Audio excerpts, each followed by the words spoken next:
नमस्कार साथियों, दिव्यम क्लासेस सीकर में पुनः आपका स्वागत है। त्रिभुज के क्षेत्रफल और परिमाप की क्लासेज अपन ले रहे थे, जिसमें विषमबाहु त्रिभुज, समद्विबाहु त्रिभुज, समबाहु त्रिभुज, समकोण त्रिभुज के क्षेत्रफल और परिमाप के जो विभिन्न सूत्र है उनके बारे में पिछले वीडियो में अपन जानकारी ले चुके हैं।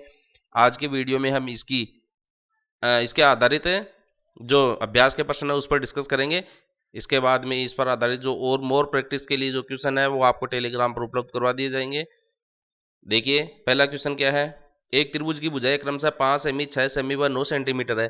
त्रिभुज का क्षेत्रफल और परिमाप आपको ज्ञात करना है। देखिए, 3 भुजाएं होती है त्रिभुज के अंदर और तीनों भुजाओं का माप यहाँ पर अलग अलग दिया गया है। तो देखने से पता चल रहा है कि ये जो त्रिभुज है वह विषम बाहु त्रिभुज है। विषम बाहु त्रिभुज का क्षेत्रफल ज्ञात करने का जो सूत्र होता है, त्रिभुज का क्षेत्रफल, वो होता है वर्गमूल s into S minus A, S minus B, S minus C, जिसको आप हीरो का सूत्र बोलते हैं। हीरो का सूत्र कई किताबों में हीरोन भी लिखा रहता है, उससे कोई दिक्कत नहीं है। आपको याद रहना चाहिए कि त्रिभुज विषमबाहु त्रिभुज का जो क्षेत्रफल है वो ज्ञात करने का सूत्र होता है s into S minus A, S minus B, S minus C का वर्गमूल, जिसमें जो s है वह त्रिभुज का अर्ध परिमाप होता है। अर्ध परिमाप तो देखो इसमें पूछा ही गया है। और परिमाप होता है तीनों भुजाओं का योग, यानी कि 5, 6 और 9 का योग, तो ये होता है 20। अर्ध परिमाप का मतलब 20 में अपन 2 का भाग लगा देंगे तो अपने को मिलेगा 10। तो s का मान अपने पास निकल कर आ रहा है 10 सेंटीमीटर। देखिए, ये अर्ध परिमाप है, तीनों भुजाओं का योग है, ठीक है, इसलिए इसकी इकाई भी कितनी रहेगी, सेंटीमीटर रहेगी। अब ए बी सी का मान आपको यहाँ पर दे रखा है, ये ए रहा, ये बी रहा और ये सी रहा। इनका मान इसके अंदर रखो, एस का आपको मिल गया तो त्रिभुज का क्षेत्रफल का मान आपको प्राप्त हो जाएगा। एस का मान हो गया 10 गुणा 10 माइनस 5, 10 माइनस 6 और 10 माइनस 9, तो ये हो गया 10 गुणा 5 गुणा 4 गुणा 1। ये देखिएगा, ये 10 अपना, तो ये 20 और ये 200, तो ये हो गया वर्गमूल में 200। वर्गमूल 200 को अपन 2 गुणा 100 लिख सकते हैं, और 100 का जो वर्गमूल होता है वो 10 होता है, 2 का कुछ होता नहीं, तो इसको वर्गमूल 2 के रूप में लिख देंगे। तो कुल मिला के बात है, 2 वर्गमूल 200 का जो मान है वो अपन 10 वर्गमूल 2 के रूप में लिख सकते हैं। और बात आती है क्षेत्रफल की, त्रिभुज का क्षेत्रफल, तो हम इसको लिखेंगे वर्ग इकाई में, यानी कि यहाँ इकाई सेंटीमीटर है तो वर्ग सेमी लिख सकते हैं, या फिर सेमी स्क्वायर लिख सकते हैं, जैसे भी आप इकाई लिखना पसंद करते हैं। तो यहाँ इस उदाहरण के अंदर हमें त्रिभुज का क्षेत्रफल 10 वर्गमूल 2 वर्ग सेमी प्राप्त हो रहा है, और परिमाप पूछ रहा है, तो परिमाप आपका हो गया 20 सेंटीमीटर। तो ऑप्शन में आपको क्षेत्रफल पहले पूछ रहा है तो क्षेत्रफल का मान पहले मिलेगा, परिमाप बाद में पूछ रहा है तो परिमाप का मान बाद में मिलेगा। अब आगे देखिए, दूसरा क्वेश्चन क्या है। यदि एक समबाहु त्रिभुज की प्रत्येक भुजा 4 सेंटीमीटर लंबी हो तो इस त्रिभुज का क्षेत्रफल और परिमाप कितना होगा। देखिए, समबाहु त्रिभुज, पहले तो क्वेश्चन के अंदर इसकी लाइन को देख लेते, पकड़ लेते। समबाहु का मतलब है इसकी तीनों भुजाएं समान होगी, तीनों भुजाएं समान होगी। तीनों भुजाएं समान होने का मतलब ए का मान भी 4, बी का मान भी 4 और सी का मान भी 4, और ये सब सेंटीमीटर में है तो इनमें सेंटीमीटर लिख देंगे। अब इसका क्षेत्रफल और परिमाप ज्ञात करना है। तो देखिए, वैसे तो समबाहु त्रिभुज जो होता है उसका क्षेत्रफल ज्ञात करने का सूत्र आपको याद होगा कि वर्गमूल 3/4 गुणा भुजा का वर्ग होता है। ये समबाहु त्रिभुज के क्षेत्रफल का सूत्र होता है, समबाहु त्रिभुज का क्षेत्रफल।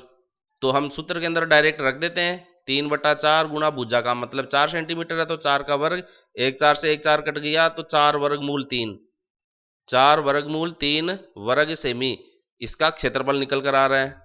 और बात करें इसकी परिमाप की, तो परिमाप भुजाओं का योग होता है, भुजाएं इसकी तीनों 4 4 सेंटीमीटर की है, तो परिमाप हो जाएगा भुजाओं का योग, तो परिमाप बराबर 4 + 4 + 4 12 सेंटीमीटर। अब देखिए, इस क्वेश्चन को अपन किस तरीके से कर सकते हैं। दूसरा तरीका क्या है, अगर सूत्र आपको बाई चांस याद नहीं रहे तो 4 4 सेंटीमीटर इसकी इकाई दे रखी है, आपको भुजा की लंबाई दे रखी है। अब यदि हम इसकी एक भुजा से यहां एक लंब डालें समबाहु त्रिभुज के अंदर अगर किसी भी शीर्ष से उसकी सम्मुख भुजा पर लंब डालते हैं तो वो उसकी डाली गई लंब की भुजा पर उसको दो टुकड़ों में डिवाइड करता है। ये पूरा टुकड़ा 4 सेंटीमीटर का है तो ये टुकड़ा 2 सेंटीमीटर का बच जाएगा और ये भी 2 का। अब ये क्या है, एक समकोण त्रिभुज है, लंब डालेंगे तो समकोण बनेगा, तो इसकी ऊंचाई ज्ञात कर लेते हैं। और मैंने बताया आपको कोई भी त्रिभुज हो उसका जनरल सूत्र जो होता है क्षेत्रफल का 1/2 गुणा आधार गुणा ऊंचाई के रूप में होता है। तो आधार तो इसको अंदर आपको 4 दे रखा है, ऊंचाई आप ज्ञात कर सकते हैं, ये लंब है, ये कर्ण है और ये आधार। तो लंब का जो स्क्वायर है वो कर्ण का स्क्वायर माइनस आधार का स्क्वायर हो जाएगा, तो ये 16 माइनस 4 यानी कि 12 है। अब लंब ज्ञात करना है तो इस दोनों का वर्गमूल ले लीजिए, तो ये 12 हो गया, 4 × 12, 4 × 3 लिख सकते हैं, 4 का वर्गमूल 2, 3 का होता नहीं तो वर्गमूल 3, तो 2 वर्गमूल 3 इसकी हाइट आ गई। तो 1/2 गुणा आधार तो 4 है गुणा ऊंचाई कितना है 2 वर्गमूल 3, 2 से 2 काट दिया तो अपने को मिला 4 वर्गमूल 3 वर्ग सेमी। देखिए वो का वही मिल रहा है। ये केवल परिवर्तित रूप है, समबाहु त्रिभुज का क्षेत्रफल ज्ञात करने का ये जो अपन ने सूत्र लिखा है ये परिवर्तित रूप है। जनरल सूत्र सामान्य सूत्र इसका 1/2 गुणा आधार गुणा ऊंचाई होता है, जिसमें ऊंचाई अपने को ज्ञात करनी होती है। ये सूत्र आप किसी भी त्रिभुज के क्षेत्रफल में लागू कर सकते हैं यदि आप ऊंचाई ज्ञात कर सके।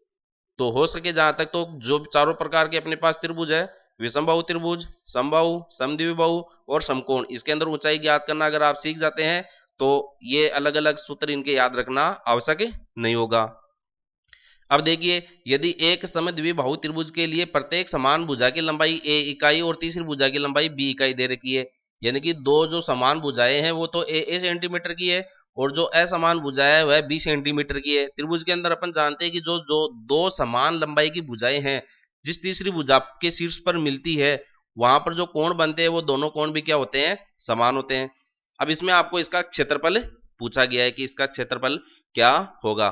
तो देखिए समबाहु त्रिभुज समद्विबाहु त्रिभुज यानी कि दो भुजाएं समान है, तो समद्विबाहु त्रिभुज के लिए भी हमने जो हीरो का सूत्र है वह काम में लिया था। समद्विबाहु त्रिभुज का क्षेत्रफल हमने लिखा था, जो तीन भुजाएं इसकी ए बी सी होती है तो समद्विबाहु में ए ए बी हो जाती है। इसके अंदर दो समान लंबाई की दो भुजाएं हैं वो ए इकाई की है और तीसरी जो असमान लंबाई की भुजा है वो बी इकाई की है। तो s इंटू एस माइनस ए और तीसरी भुजा सी की जगह कितना है b, तो s माइनस बी, सी की जगह b और b की जगह कितना है a, सी की जगह कितना है b, ये अपन ने लिख दिया।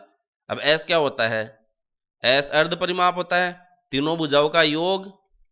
तो तीनों भुजा कौन कौन सी है, दो तो ए लंबाई की, तीसरी बी लंबाई की बटा 2, तो ये 2a + b बटा 2, तो इसको अपन a + b बटा 2 लिख सकते हैं। यानी कि जो इसका अर्ध परिमाप है वो s का जो मान है a + b बटा 2 अपने को प्राप्त होता है। अब s का मान आप यहां पर रख दीजिए तो हमें समद्विबाहु त्रिभुज यानी कि इसके जो क्षेत्रफल का मान पूछा गया है वो हमें प्राप्त हो जाएगा। तो देखिए a + b बटा 2, a + b बटा 2 माइनस a + b बटा 2 माइनस a और a + b बटा 2 माइनस का b। देखिए यहां से इसके अंदर ये s का मान अपन सभी जगह रख देते हैं, तो कोष्टक में देखिए a से a कट गया, a से a कट गया, इधर ये b बटा 2 है, ये माइनस का b है, तो एक b में से आधा b घटा देते हैं तो माइनस का आधा यहाँ पर शेष रह जाता है। अब देखिए ये a + b बटा 2, ये a - b बटा 2 यहाँ पर बच गया और इस दोनों कोष्टकों में भी b बटा 2, b बटा 2 को अपन देखो ये वर्ग हो जाता है तो वर्गमूल के बाहर लेंगे तो 1b बटा 2 बाहर आ जाता है, तो यहाँ पर 1b बटा 2 बाहर लिख दिया, ये b² बटा 4 हो गया गुणा होके। अब अपन ने देखा है कि a + b और a - b का जो गुणनफल होता है वो a² - b² होता है, वहां यहाँ पर अपने को ये प्राप्त हो रहा है a + b a - b, तो यहाँ पर अपन इसको लिख देते हैं a² माइनस का b² का मतलब b² बटा 2 का स्क्वायर, 2 का स्क्वायर 4 हो गया।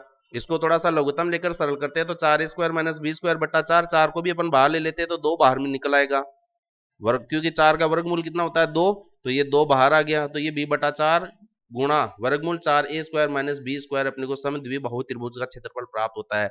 तो इसके अंदर इसका जो सेकंड ऑप्शन है वो सही है। अब देखिए